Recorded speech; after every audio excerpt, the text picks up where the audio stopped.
ಮೀನರಾಶಿಯವರಿಗೆ August 2026 ಮಾಸ ಭವಿಷ್ಯದ ಪ್ರಕಾರ ಈ ಆಗಸ್ಟ್ ತಿಂಗಳು ಅತ್ಯಂತ ಸವಾಲಿನ ಮತ್ತು ಮಿಶ್ರ ಫಲಿತಾಂಶಗಳನ್ನು ನೀಡುವಂಥ ತಿಂಗಳಾಗಿರುತ್ತೆ. ನಿಮ್ಮ ರಾಶಿಯಲ್ಲಿಯೇ ರಾಹು ಇರೋದರಿಂದ, ಮೀನರಾಶಿಯಲ್ಲೇ ರಾಹು ಇರೋದರಿಂದ ಮತ್ತು ರಾಶ್ಯಾಧಿಪತಿಯಾದಂಥ ಗುರು 4ನೇ ಮನೆಯಲ್ಲಿದ್ದರೂ ಕೂಡ ಕೇತುವಿನ ಪ್ರಭಾವ ಇರೋದರಿಂದ ನಿರ್ಧಾರಗಳನ್ನು ತೆಗೆದುಕೊಳ್ಳುವಾಗ ಸ್ವಲ್ಪ ಗೊಂದಲಗಳು ಉಂಟಾಗ್ತವೆ ಆಗಸ್ಟ್ ತಿಂಗಳಲ್ಲಿ ಮೀನರಾಶಿಯವರಿಗೆ. ಆದರೆ ಕಠಿಣ ಪರಿಶ್ರಮ ಏನಿದೆ, ನಿಮ್ಮ ಕಠಿಣ ಪರಿಶ್ರಮ, ನೀವು ಹಾಕಿದಂತಹ ಪರಿಶ್ರಮಕ್ಕೆ ತಕ್ಕ ಪ್ರತಿಫಲ ಅಂತೂ ಖಂಡಿತವಾಗಲೂ ಸಿಗುತ್ತೆ, ಅದಂತೂ ವೇಸ್ಟ್ ಆಗೋದಿಲ್ಲ. ಉದ್ಯೋಗದ ಬಗ್ಗೆ ನೋಡೋದಾದರೆ ಉದ್ಯೋಗಸ್ಥ ಜನರಿಗೆ ಕಚೇರಿಯಲ್ಲಿ ಒಂದಷ್ಟು ಕೆಲಸದ ಒತ್ತಡ ಹೆಚ್ಚಾಗೋ ಸಾಧ್ಯತೆ ಕಂಡು ಬರ್ತಾ ಇದೆ. ಈ ತಿಂಗಳಲ್ಲಿ ಒತ್ತಡ ಇರುತ್ತೆ. ಸಹೋದ್ಯೋಗಿಗಳೊಂದಿಗೆ ಸಣ್ಣ ಪುಟ್ಟ ಭಿನ್ನಾಭಿಪ್ರಾಯಗಳು ಬರುವಂಥ ಸಾಧ್ಯತೆ ಇದೆ.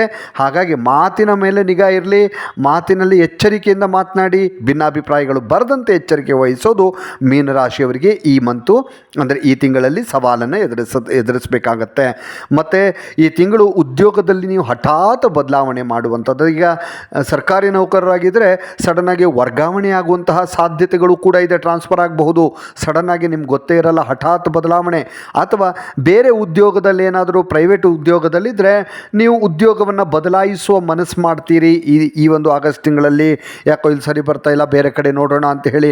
ಅಥವಾ ಒಳ್ಳೆ ಆಫರ್ಗಳು ನಿಮ್ಗೆ ಬರುವಂಥದ್ದು ಬೇರೆ ಕಡೆಯಿಂದ, ಅದಕ್ಕೂ ಕೂಡ ಆಫರಿಂದನೂ ಕೂಡ ನೀವು ಈ ಒಂದು ಉದ್ಯೋಗ ಬದಲಾವಣೆ ಮಾಡುವಂಥ ಸಾಧ್ಯತೆ ಇರುತ್ತೆ. ಇನ್ನು ವ್ಯಾಪಾರ ವ್ಯವಹಾರ ಮಾಡುವಂಥ ಮೀನರಾಶಿಯವರಿಗೆ, ಉದ್ಯಮಿಗಳಿಗೆ ತಿಂಗಳ ಉತ್ತರಾರ್ಧದಲ್ಲಿ ಹೊಸ ಅವಕಾಶಗಳು ನಿಮಗೆ ಹುಡ್ಕೊಂಡು ಬರ್ತವೆ. ಮತ್ತು ಪಾಲುದಾರಿಕೆ ವ್ಯವಹಾರದಲ್ಲಿ ಅಂದರೆ ಪಾರ್ಟ್ನರ್ಶಿಪ್ಪಲ್ಲಿ ಏನಾದರೂ ವ್ಯವಹಾರ ಮಾಡ್ತಾ ಇದ್ದರೆ ನಂಬಿಕೆ ಮತ್ತು ಪಾರದರ್ಶಕತೆ ಇದರಲ್ಲಿ ಬಹಳ ಪ್ರಾಮುಖ್ಯತೆಯಾಗಿರುತ್ತೆ. ಇಲ್ಲಾಂದರೆ ನಿಮಗೆ ವ್ಯವಹಾರ ಹಾಳಾಗುವಂಥ ಸಾಧ್ಯತೆ ಇರುತ್ತೆ, ಹುಷಾರಾಗಿರಿ.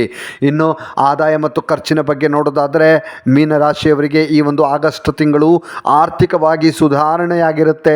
ಹಣಕಾಸಿನ ವಿಚಾರದಲ್ಲಿ ಸ್ವಲ್ಪ ಬಲ ಹೊಂದುತ್ತೀರಿ. ಹಠಾತ್ತಾಗಿ ನಿಮಗೆ ಹಣ ಹರಿದು ಬರುವಂಥದ್ದು, ಧನಲಾಭದ ಯೋಗಗಳು ಕಾಣಿಸ್ತಾ ಇದೆ. ಅದಕ್ಕೆ ತಕ್ಕಂತೆ ಅನಿರೀಕ್ಷಿತ ವೆಚ್ಚಗಳು ಕೂಡ, ಒಂದಷ್ಟು ಖರ್ಚುಗಳಾಗುವಂಥ ಸಾಧ್ಯತೆಗಳು ಕೂಡ ಅದರ ಜೊತೆಗೆ ಬರುತ್ತೆ. ಇನ್ನು ಶೇರ್ ಮಾರ್ಕೆಟು ಅಥವಾ ಯಾವುದೇ ಹೊಸ ಆಸ್ತಿ ಖರೀದಿಯಲ್ಲಿ ದೊಡ್ಡ ಮೊತ್ತದ ಹಣ ಹೂಡುವಂಥ ಮುನ್ನ ಎಲ್ಲಾದರೂ ನೀವು ಹೂಡಿಕೆ ಮಾಡಬೇಕು ಆಸ್ತಿಯಲ್ಲಿ ಅಥವಾ ಶೇರ್ ಮಾರ್ಕೆಟಲ್ಲಿ ಅಂತಂದರೆ ಮೊದಲು ಸ್ವಲ್ಪ ಅನುಭವಿಗಳು ಯಾರಿರ್ತಾರೆ ಅಂಥವರ ಸಲಹೆಯನ್ನು ಪಡ್ಕೊಂಡು ಎಲ್ಲಿ ಹೂಡಿಕೆ ಮಾಡಬೇಕು, ಯಾವಾಗ ಮಾಡಬೇಕು, ಹೇಗೆ ಮಾಡಬೇಕು ಅಂತ ತಿಳ್ಕೊಂಡು ಮಾಡಿದ್ರೆ ಬಹಳ ಒಳ್ಳೆಯದು. ಇಲ್ಲಾಂದರೆ ಸ್ವಲ್ಪ ಸಮಸ್ಯೆ ಎದುರಾಗ್ಬೋದು. ಹಾಗಾಗಿ ಅನುಭವಿಗಳ ಸಲಹೆ ಪಡ್ಕೊಳ್ಳಿ. ಸಾಲ ಕೊಡೋದು ಮತ್ತು ತೆಗೆದುಕೊಳ್ಳೋದು ಮಾತ್ರ ಈ ಆಗಸ್ಟ್ ತಿಂಗಳಲ್ಲಿ ಮೀನರಾಶಿಯವರು ಮಾಡಬಾರ್ದು. ತಗೊಳ್ಳಬಾರ್ದು, ಕೊಡಲೂಬಾರ್ದು. ತಗೊಂಡ್ರೆ ತೀರ್ಸೋಕ್ಕಾಗಲ್ಲ, ಕೊಟ್ಟರೆ ವಾಪಸ್ ಬರಲ್ಲ.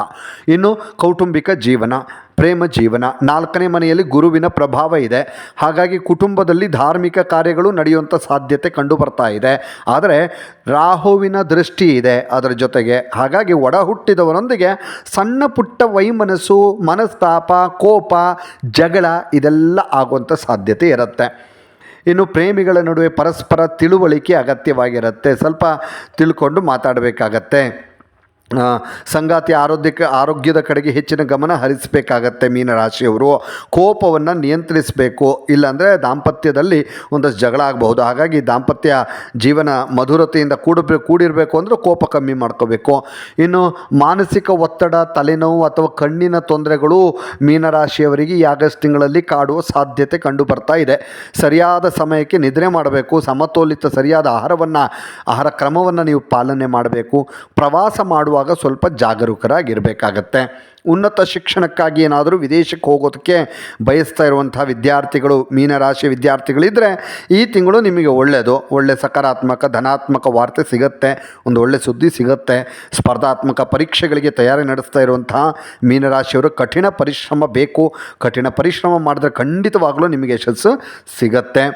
ಇನ್ನು ಪರಿಹಾರ ಅಂತ ನೋಡೋದಾದರೆ ಗುರುವಾರಗಳಂದು ವಿಷ್ಣು ಸಹಸ್ರನಾಮ ಪಠಿಸಬೇಕು ಅಥವಾ ಹಳದಿ ಬಣ್ಣದ ವಸ್ತುವನ್ನು ದಾನ ಮಾಡೋದರಿಂದ ಈ ತಿಂಗಳ ನಿಮಗೆ ಅಂದರೆ ಆಗಸ್ಟ್ ತಿಂಗಳಲ್ಲಿ ಬರುವಂತಹ ನೆಗೆಟಿವ್ ಅಥವಾ ನಕಾರಾತ್ಮಕತೆ ಅಂತ ಏನು ಹೇಳ್ತೀವಿ, ಇದು ದೂರವಾಗಿ ಶುಭ ಫಲಗಳು ನಿಮಗೆ ಲಭಿಸ್ತವೆ.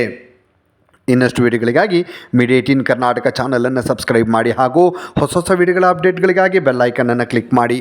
Thank you.